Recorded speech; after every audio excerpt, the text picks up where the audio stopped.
Hey friends, hey family, how you doing? I just wanted to get on here and share a few things about this last week and this last month.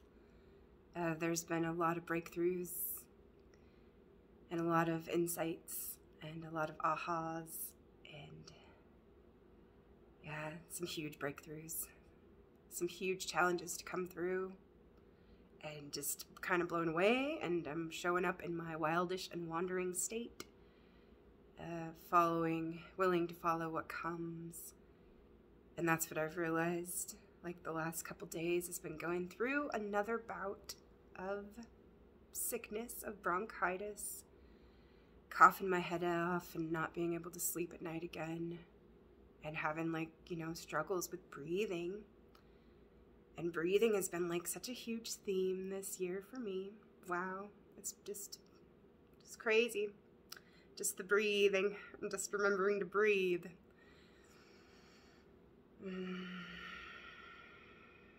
Coming back into that parasympathetic state, and coming back into harmony, and coming back home to myself, and really nourishing and feeding me, like through that breath and through that life force that is available for me, always. And I can consciously receive it and thank it and bless it and allow it to fill me and to feed me and to nourish my insides and all of me, like my whole being, my whole life. It is my life force and my connection to spirit and to myself and to God, to love, to life. So yeah, I had a really hard night last night. Coughing has been so bad and just prevents me from sleeping, and when I'm so tired already and I'm not feeling very good, it just makes it that much harder sometimes to just be with what is and not to escape and want to turn to other things to help me feel better, to change or to manipulate or to avoid or to escape what really wants to be like felt, acknowledged, and then released or just allowed to move. And so yeah, it's just been just another layer of surrender and opening and being with myself, and yeah, just letting everything else go, like everything go, like letting all of it go. And a lot of that has to do with forgiveness too, and self-forgiveness, and forgiving all others. So my husband, he was sent a high vibe oracle, or a card oracle deck, and by a company that prints things and stuff, and saying, here, if you like these, we can print something for you. And it was like kind of a sample kind of gift, and he opened it, and the first card that like came out was self-forgiveness. And he's like, here, do you want this deck? It might be kind of fun, you might like it. And I was like, oh, you don't want it? And he's like, oh, I'll come grab a card when I want to, or whatever, you enjoy it. And so I was like, okay, that's cool, thanks. But so I've been working with this card this week, and it was just like, wow, that's like, that's like always something that helps me, and it has always helped me to move through like all of these layers, like, yeah, in this forgiveness process, like just letting go and letting go and letting go, and seeing sometimes like how hard it's been for me just to let go of something and not try and hold on to it and fix it and make it better or make it something different than it is, or yeah, all those things. And so yeah, what this says is, when you keep repeating past events and past mistakes in your mind, you bring your energy down. Say to yourself, I forgive you. I did the best I could with the information I had at the time. Deep breath.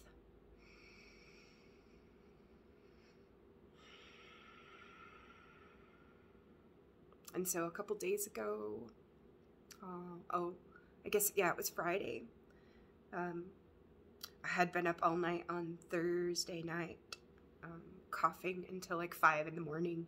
And then I was finally able to get a few hours of sleep. And I thought I might be watching my granddaughter that day, just for a couple hours. But I called my daughter in the morning and I told her, yeah, sorry, I've been coughing and not feeling very good. I'm kind of tired today, so I don't know if you want to bring the baby over. And, you know, and she said, oh, that's okay. I'm sorry. I hope you feel better. And I'll just keep her home today. And yeah, you take care of you and stuff. And I was like, okay, that's probably for the best. And so I got to be alone with myself. And as my husband's away again, he's been traveling a lot. And so I have had like a lot more time for myself. Like, and that has like helped me see where I've been avoiding. Like sitting with certain parts of myself and certain things that are ready to go. Like they just want to come up and be acknowledged and then just go. Just be allowed that space to move through. And so on Friday, you just kind of like felt it like coming up in waves. Like I didn't even know what it was about or anything. I just, you know, like being worn down, being in a state of exhaustion, and like my resistance is worn down. And so it's like you can't really keep doing the same things or playing into the same patterns that just cannot sustain themselves any longer, because this is like a huge breakdown. It's like a breakdown like of my well-being, like so that everything can fall apart and then come back together again in a new way, in a way that it can support the whole. And I have to this is like the tower collapsing, and because it can't sustain itself like with these structures that don't support the whole. And so yeah, of course, yeah, I'm getting deeper layers of that, and I've written a little bit about that, but I'll share some of that.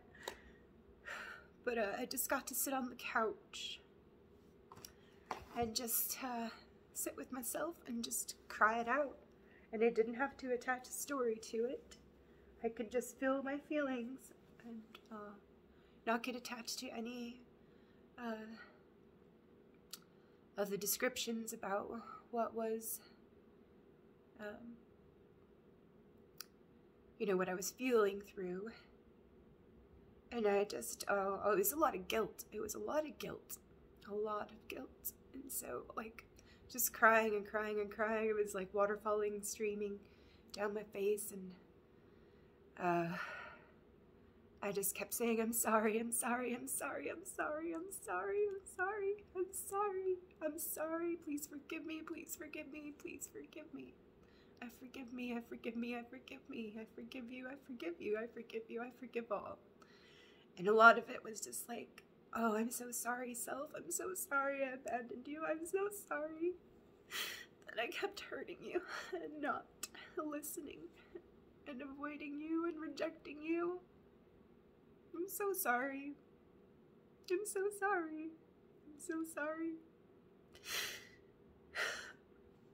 And so, self-forgiveness.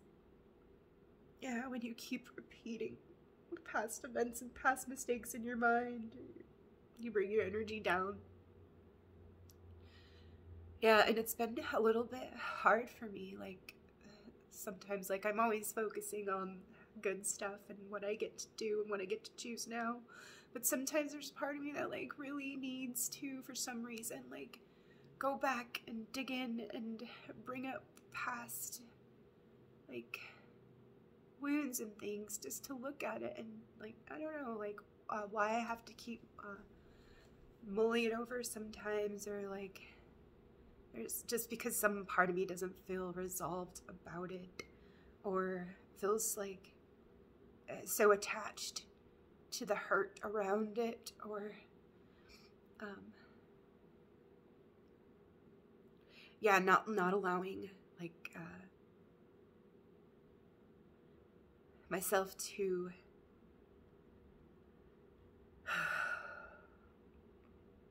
feel like what I need to feel, and and kind of getting stuck in a feedback loop and the hamster wheel kind of thing. And it's just like interesting to observe and to see in certain ways. Like, yeah, it's not like I do it purposefully, but it's just something I've noticed and comes up for me in a lot of ways. And so I did, you know, like the last couple years of just like, oh man, I shouldn't have said that, or what did they think about me when I offered that, and they didn't like that. And it was like, it's all about the fears of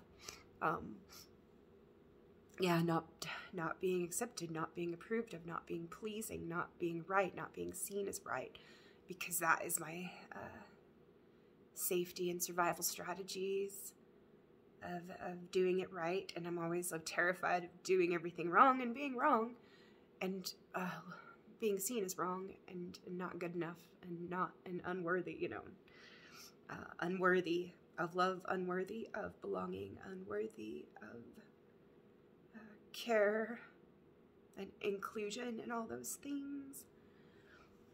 And so it was just so crazy last night. Just more layers, going through some of those things, and it was so hard. It felt so hard, but I got through it, and I asked for help. I asked God and love and my angels and my mom for help. And I could feel my mom with me. She was like, was there, like putting her hands on my head, and just like letting me cry, and just feeling her loving presence there with me. It was such a interesting state to be in because of how worn down I am because of everything I've like just come through like the last couple years, but this year's been so hard. It's just like, such a brutal like ayahuasca ceremony. Like really, I've never experienced, even when I did sit with people and in those ceremonies, I've never had one like this for myself. It's been like just demanding. Like when I look and see some things that I didn't want to see. I was just like, it's time to let this go, you know, like, it's time to let this go, it's time to let this die, so something else can live, so you can live, you know, because pretty much, you know, dying and, hurting myself, you know, so by doing these things and not forgiving myself and getting stuck in the past and stuck in those old wounds, it's just not serving me, it's not serving the whole anymore, and so it just can't sustain itself. So it's been hard. And but there's been so many beautiful things and fun things. It hasn't been like all like bam like just, you know, like, but it has been like a boot camp, but there has been like some nice reprieves, like, and lots of love and support and generosity and kindness and friends and family and loved ones sharing their love and their support and kindness and beauty and love with me, and yeah, and caring and sharing and all those good things. So yeah, I don't think I would have been able to get through this without like all the love that has been nurtured and has been sustained, you know, through actions of care and everything the last few years, and the way that I've shown up for myself in the last little while, in this last decade or so, in the best ways that I have been able to. And so I am grateful for all of the support and all the allies and friends that have shown up for me and to share and to hold me and carry me when I don't feel like I have been able to do that, like, as much for myself and for others lately, but, like, I do in the ways that I can. And I do see that, yeah, that's part of my strategy of avoiding my own stuff, is caring for other people, or being available, yeah, for other people. And I mean, I'm not a doormat or anything, but I like to busy myself with loving others, you know, and that's not a bad thing at all. But it distracts me sometimes, and I have like lots of clever strategies for avoiding certain things that I just haven't wanted to face. And so it's just kind of silly like that. But then, yeah, it's like there's only so long you can run from it, I guess. Not really. It's like running in circles and not going anywhere, really. Because it's frozen. It's like a frozen pond that's circulating, but it's not going anywhere. And it's just, yeah, like it's like that dream I had a couple years ago. It's so ironic. So, it's so funny. I have this journal here from last year, and it was here on the floor next to all my books and things I'm looking at, and I had it opened to May 10th, 2022, and there was some things that I was looking at last year in Women Who Run with the Wolves, and especially in the Handless Maiden tale, the tale of the Handless Maiden. And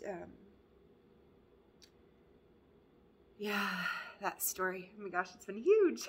I could swear I could work with that for another 7 years, because it has given me so much. But that was one of the stories that came into my awareness in my mind last night while I was in bed, just coughing and crying and snotting and having all sorts of discomfort and just things that wouldn't allow me to sleep, which reminds me of another dream that I had March 1st of 2020, where it just wasn't, like, I wasn't allowed to sleep because I had to keep putting out all these fires because, yeah, I thought it was my responsibility. But then it was just like, no, it's time to remove yourself from the situation and go home. And so, yeah, I was just so exhausted at the end of the dream, and it was just like, are you kidding me? I'm just going home now. I'm just letting all this go, and I'm going home. So, pretty funny. And on this journal page here,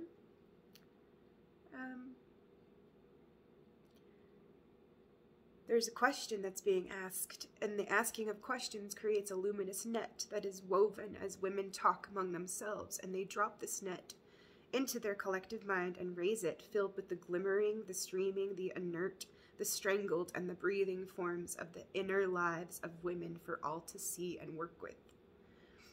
And that was from page 458 of Women Who Run with the Wolves. And then there is a question, am I of this world or the other? I am of both. So, yeah, because I've been trying to, you know, like trying to reconcile in certain ways, yeah, this split and this extreme polarized mindset and these rigid ways of being, like, or operating from. And so I am of both, and we remind ourselves of this as we go along. It is the wandering in such a manner that helps to wring out every last bit of resistance, every last possibility of hubris, to flatten every last objection that we may think up, for wandering in this way is tiring, but this is a special kind of fatigue. It causes us to finally surrender our ego fears and ambitions and just follow what comes. As a result, our understanding of our time in the underground forests will be deep and complete. And then I had written, about the fruit of the tree and all of that, and a little bit more about the life-death life cycles. And I'll share that in a little bit. But I was just like, wow, that is like what is happening now. Wow. Just kind of had to just, you know, sometimes create a crisis for myself to be able to let go, or to let something die and let something new be born. And like, I don't know, sometimes it's just like, that's been my old MO, is just like kind of ignoring some of the signals, or kind of, yeah, I know, I'll do that, but and it's just like with the smoking, you know, like I've gotten that for the last, like, you know, year and a half, 2 years, like, you know, this isn't really working for you anymore. Like, maybe it did for a little while, but it's not anymore. And it's just like, there's this one part of me that just doesn't want to let go of it. And so, yeah, it was like a little tap on the shoulder at first, you know, and then it was like a little elbow nudge, you know, a little elbow nudge. And then it was like kind of a bitch slap. And then a trip to the hospital, you know. So, breathing. And I realized too, like,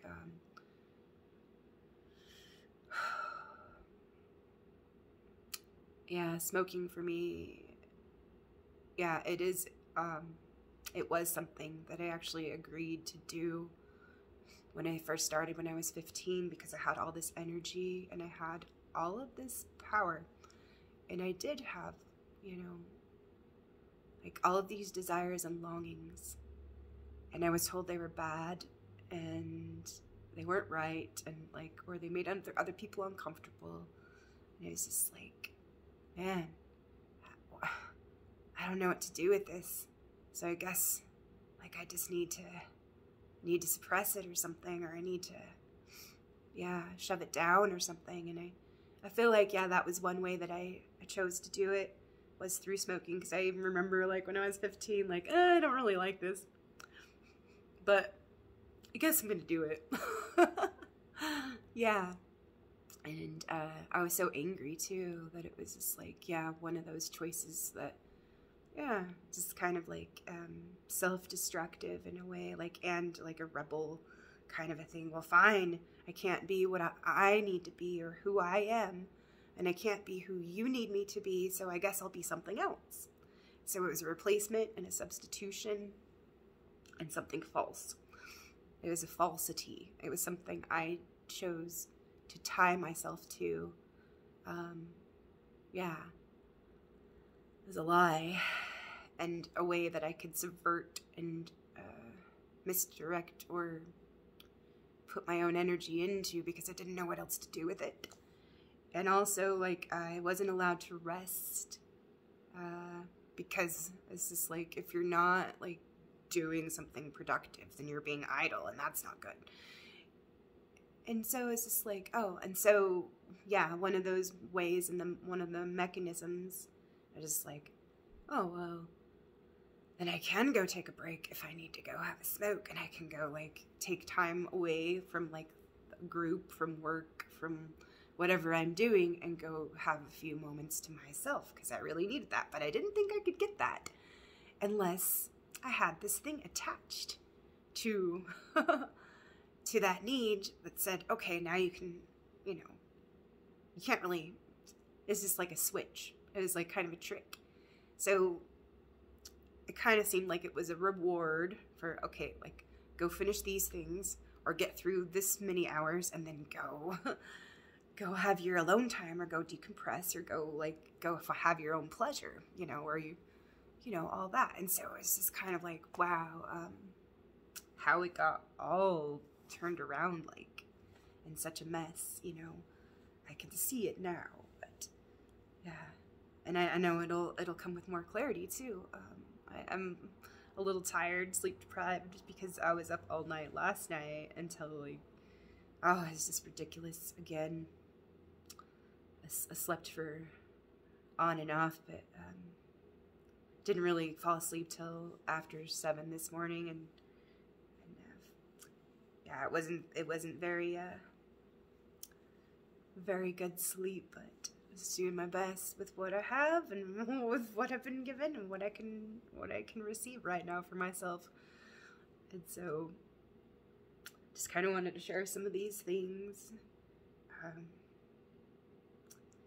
Yeah, I realize too, just like, man, can I just like let certain things be, like, without having to make it better? Like, can it just be what it is right now? And then I can choose something that nourishes and that feeds and that frees myself instead of making it better. Yeah, because I think that's like the carrot on the stick where, oh, it'll, but what if it's fine right now? Like, right now, what if it is okay? Even though it's still shitty and it's not my ideal and it's not what I like and it's not my preference and it's not, it doesn't feel like it's working for me. But it's just like, maybe I had to get to that point for me to say, okay, yeah,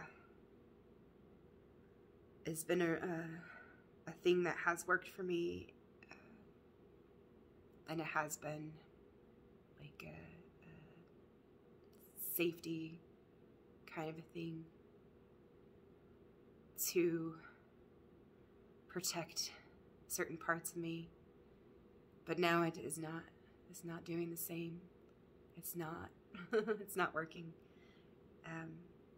And so yeah, after my very difficult, challenging night, yeah, it's just like, okay, yeah. So after I'd gotten out of the hospital last month, yeah, I was doing pretty well with the smoking cessation, and I was using the patch and chewing gum when I needed and everything. But still having like 2 or 3 smokes a day. But then my mom's memorial service came up, and then I was just like, man. And then after her service, and I just had all this stuff come up, and I just like kind of went back to it a little bit, and then yeah, I was right back to where I started, with the same kind of routine and habit. And so yeah, just went in this last Wednesday for a pulmonary function test, following up like with all these appointments to look at my lungs and stuff. And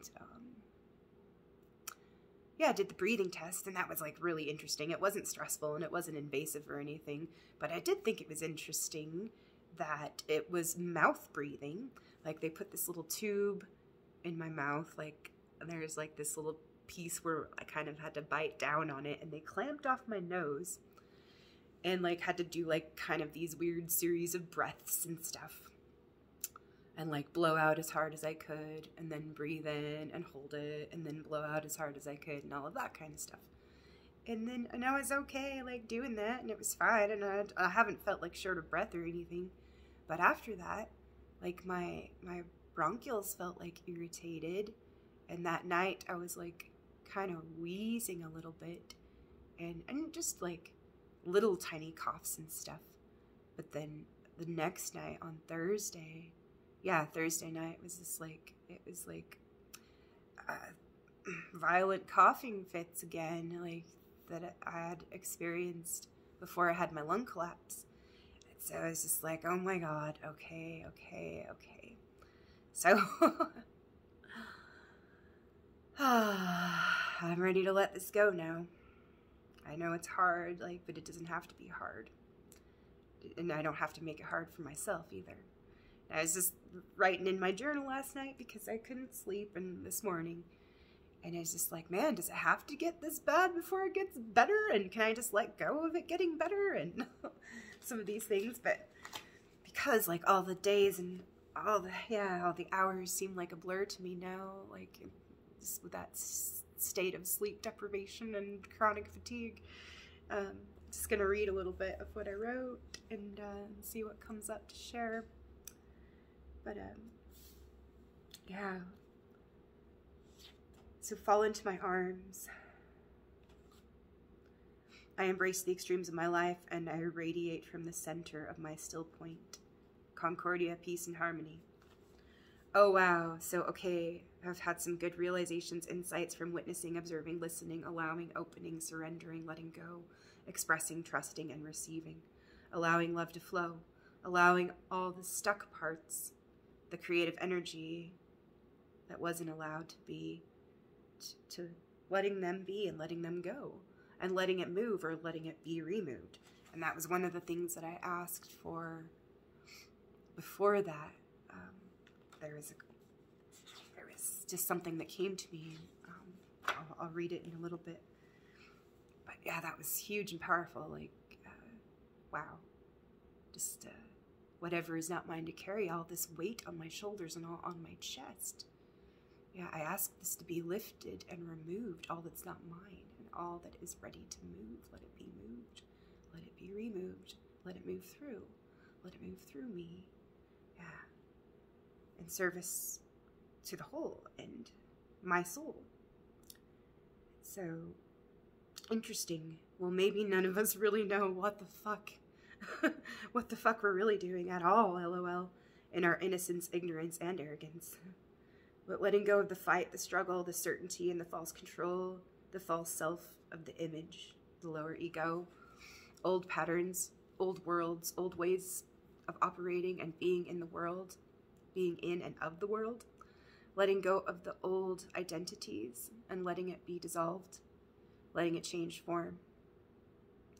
After all, it is my energy, but it is, or it has been used in unnatural ways, and it's, yeah, created this thing that's not real, and it's a farce, and it's unsustainable. It's the fear and desire cycles and the miscreations and the substitutions and the replacements for not being or nourishing my whole self, not being able to be myself. And so what the stories that came up for me was like the red dancing shoes from the Women Who Run with the Wolves. The red dancing shoes, that came up, and it was like, whoa. Where the girl in that story, oh, she had been an orphan girl, and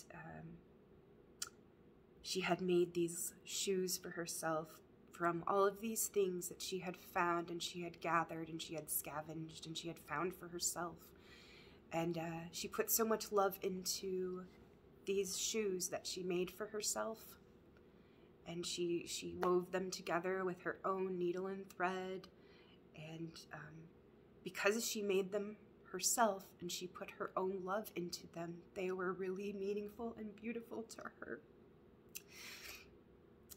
But to someone else, they looked like rags, and they looked just awful and just unsightly, and they couldn't see the beauty of what she had created, like with her own resources and her own love that she had. She had made these shoes. So this old woman had seen her on the side of the road and said, "Oh, are you all alone? You know, you can come live with me." And so I was like, oh, this little girl was like, yay, someone wants to take care of me and someone wants to love me. And so what happened was she went home with the old woman, and the old woman said, okay, we're going to throw away all your things. And she threw away her shoes that she had loved, and that was her only like real, like meaningful possession, because she had made them with the love of her own soul. But they were discarded like they were trash. And she's like, it's okay, we'll get you something more suitable and something that's better, something that she'll want instead. That's, you know. So she took her to this shoe store, and this old woman was blind. You know, she couldn't see very well. So she was a blind guardian, you know. So that's an interesting aspect. And so in the shoe store, the old woman didn't see, like, what shoes she was really looking at. Well, if I can't have, like, the shoes that I made, like, I guess I'll get that glittery, fancy red pair over there. And so the shoe store keeper, he gave her a little wink, and he's like, yeah, that's a good choice. And so, yeah, he kind of conspired with the little girl to give her some kind of a replacement. And this shopkeeper in the story is like the archetype of the devil, like, like we're kind of making a bargain that we don't know, like by giving up parts of our soulmate life for something that looks more flashy, or something that looks more valuable, or something that somebody else likes. Yeah, and so I think that's super interesting. But by the end of the story, like, the shoes gave her, like, this pleasure that, to replace the pleasure of her, or the joy of her own, like, her own creations, her own creative energy. Like, this was the replacement, but it actually caused her more pain and more suffering, because they carried her away, and they took on a life of its own. It's like this addiction.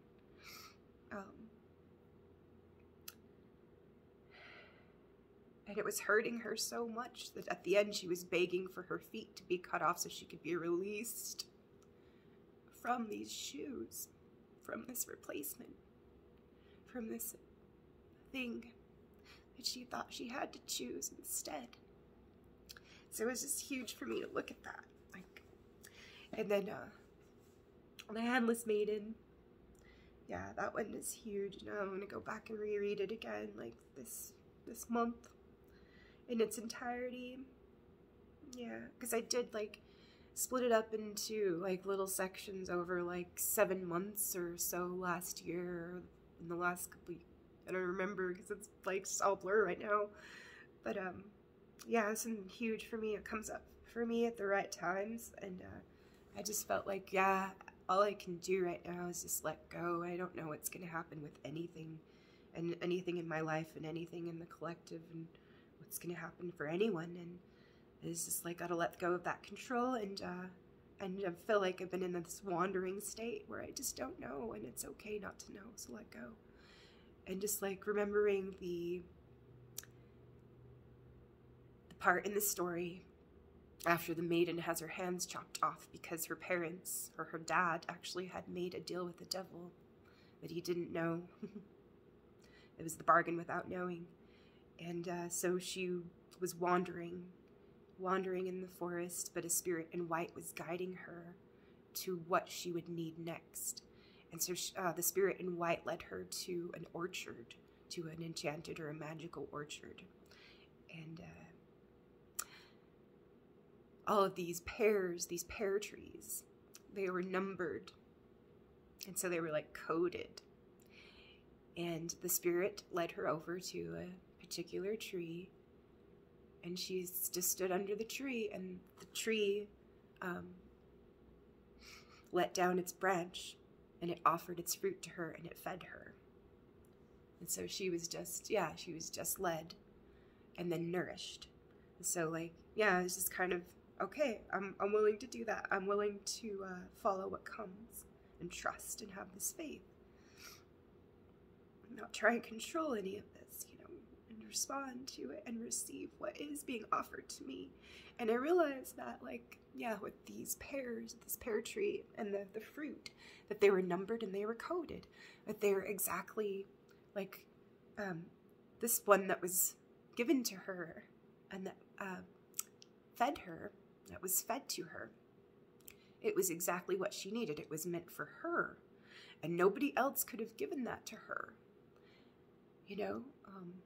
She had to receive it for herself and follow like that spirit with faith and receive it for herself.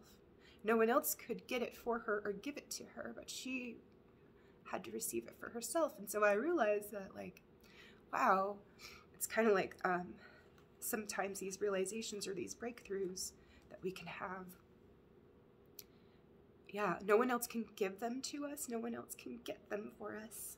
We have to, journey and wander and receive them for ourselves. And that is at the right time that, we're ready to receive them and all those things. And so also, like, knowing too, like, that I can't give anyone else, like, the fruit that they need, that's been coded especially and specifically for them.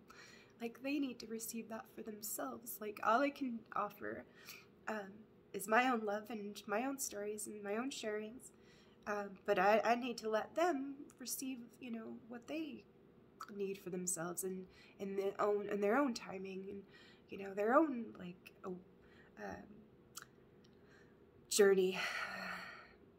And so I was just like, it was huge for me, like, to be able to, like, trust that everyone is, like, on their right path and in their own right time right now, like, in their own journey, right where they are. So here we are, right where we are.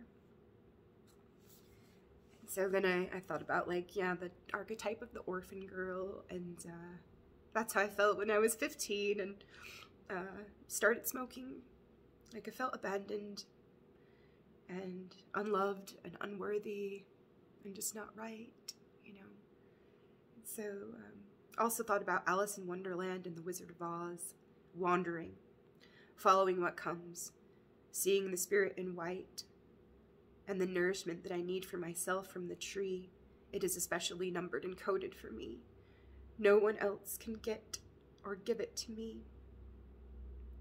Yeah, so letting go of fears of being wrong or never enough, letting go of getting along to belong, or pleasing or worrying so much about what others see or need to see for themselves. What others see about me, or how they receive or reject or deny or ignore or adore, that is not about me. So it does not matter what they see, like, really, or how they see me, approve or disapprove of me. And it doesn't change anything about who I am, who I get to be. It's not up to me. And so, like, approve or disapprove. And that usually means that I have to prove something. I prove them wrong or prove them right, and so I can let go of approval and disapproval because it's not about me, And so interesting that I can be responsible for my own energy, but I don't have to be attached to that approval or that disapproval, and those strategies. And so how others get and choose to be, it's not up to me. I'm responsible and impeccable with my energy, my power, my being. I love myself and I love all. I love Mother and Father. I love life, love, and God. And I love the whole true self, the love that is and holds all that it is. This love that is love for itself, the beloved within. Love is the answer for our own sake. Trust and surrender, let go. Let love flow and pour through you, let it go. Love is free, it is not possessed by anything. Love does not boast, love does not keep records of wrongs. Love is kind, and love is free. Love is you, love is me, love is we. Let it be, set you free, be with me. It's okay to let go, it's okay not to know, it's okay not to know anything. The fact you don't even know makes it fully legit. So just be here. Let go of all of it. So does it have to get worse before it gets better? For fuck's sake already. Damn, son. You are love. You got this. I got you. We got you. All love is one. Love has won. Love is all. It's like I feel I've been so wrong. It's almost like that feeling of feeling punished, or of needing to punish myself. It's about damn time to turn this around for myself and come through the center of self, my whole self. Surrendering to what is unfolding and happening for me, for my soul, for my integrity, for my growth, freedom, wellness, and prosperity, well-being. It is for one's own sake that the beloved is loved, the beloved within and without. So going against the self is not natural. Life lives for itself. Life is for itself. Life gives to itself. Life receives itself. Life loves itself, and life lives for itself. And so that's why evil is unnatural. It's anti-live, and it's anti-life, and it's against life. It's a miscreation, a falsity, a false identity, the false attachments that tie I to a story. Falsities. And so, yeah, that was the last couple pages that I had written this morning during my hacking fits and my crying and just, why does it have to be like this? And then, okay, it's fine. But it was just like, wow, such a crazy, it was like almost like a psychedelic experience, because it was just an altered state of not going into the escape mechanisms and things, and just really intense. So, wow, I want to share this last little thing from this journal from May 2022, and this is the pattern. So as the fruit, you know, the pear tree, the pear that gives itself to the maiden, the tree gives itself to the maiden, because the maiden is also like that archetypal symbol of the tree herself. And it's kind of, yeah, beautiful that way. As the fruit is the primal image of cycles of flowering, growing, ripening, and receding, eating it internalizes in the initiate a psychic clock or a timepiece that knows the life-death-life patterns, and that forever after chimes when it is time to let one thing die and then turn to the birthing of another. The symbolic hand of the underworld can see in the dark and across time. So the handless maiden, she had her hands cut off, and the hands are our ability to feel our way through the world. And that's like some of my own abilities I was denying and cutting off because it was too hard to, it wasn't safe for me to do that, like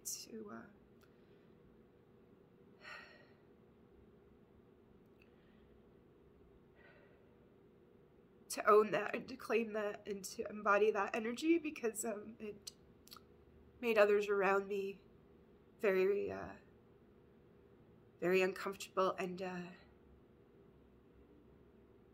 react to me in ways that weren't comfortable for me, and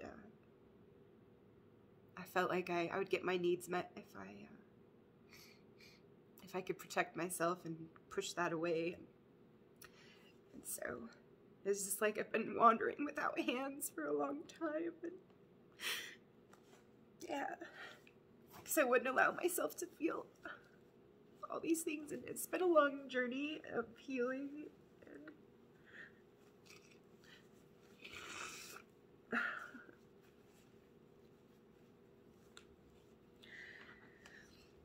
growing my hands back, regenerating, like, and nourishing, and slowly restoring myself back to wholeness with soul retrieval, and shadow work, and self-love and acceptance and willingness to keep going and to keep following, even though like sometimes I'm like dragging my heels, just like, look, you can get up and you can like enjoy this walk, or you're just gonna be dragged.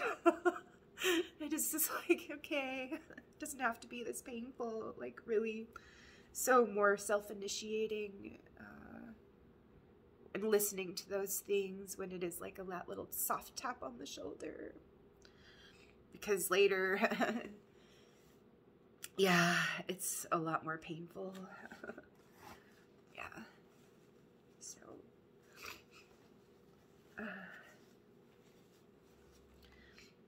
so this is from page 460. The pattern is this: in all dying there is uselessness that becomes useful as we pick our way through it all. What knowing we will come to reveals itself as we go along. In all living kind, loss brings a full gain. Our work is to interpret this life-death-life cycle, to live it as gracefully as we know how, to howl like a mad dog when we cannot, and to go on, for ahead lies the loving underworld family of the psyche that will embrace and assist us.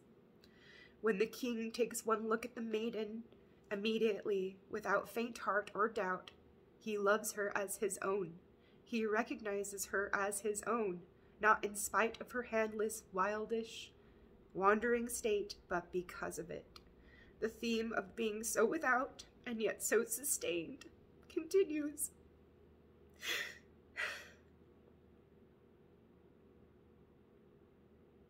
And that's just such a paradox, too.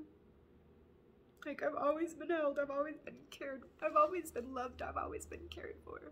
I just didn't see it in so many ways.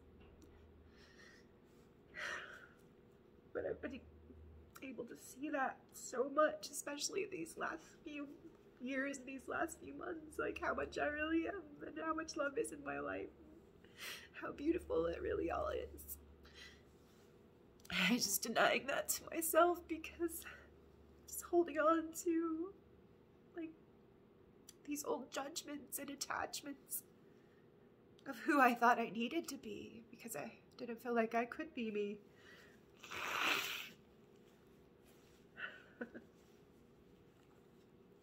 Here I am, just being me.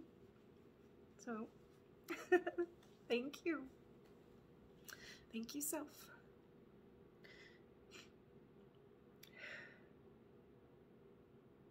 So the theme of being so without and yet so sustained continues.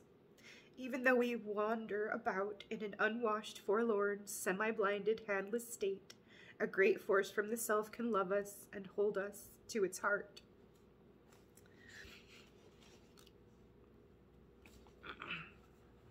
We are wandering, yet we are loved. This is an odd, paradoxical time, for we are above ground and yet below ground. In Jungian terms, this state is called the tension of opposites, wherein something from each pole of the psyche is constellated at one time, creating new ground. In Freudian psychology, it is called a bifurcation, wherein the essential disposition or attitude of the psyche is divided into two polarities. It is a time where a second birth occurs through a magical source, and whereafter the soul now lays claim to two bloodlines, one from the physical world and one from the world unseen. And so, wow, that's huge.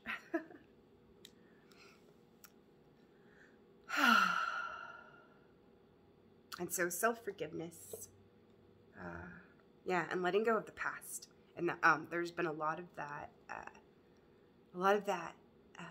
that I've written about in the last couple months and couple weeks, and I'll share about that next time. But this last thing I wanted to share, because the first one, the self-forgiveness, is, yeah, when you hold on to, yeah, those mistakes from the past, it brings down your energy and all that. And then the next card that I pulled out of that deck, it says letters. Write a letter to your future self. What advice would you give, and what questions would you ask? And so that just kind of gave me a little thing, like, you know, because I have done that kind of an exercise before, and some of those things, yeah, it's just like, it was mostly like, thank you so much, thank you for doing this, like, because you are where you are right now, like, my future self, you know, was able to learn certain things, and to go from there, and to build something beautiful, and all that, and it's just like, that's so amazing. So it's okay to be here where I am right now. Don't try and be anywhere else. Don't try to make it better. Don't try and prove anything. Don't try and improve. Like, but really move towards, yeah, you know, love, and move towards those things that I love and that I want to create and that I want to contribute to. Yeah, and just love what I love right now, and be with what I love right now, and love what I love right now. And yeah, I did the best I could with the information I had at the time, and I forgive myself.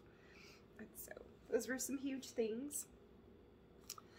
And I definitely have a lot more to share, and I think I'll come back with another share soon, so that I can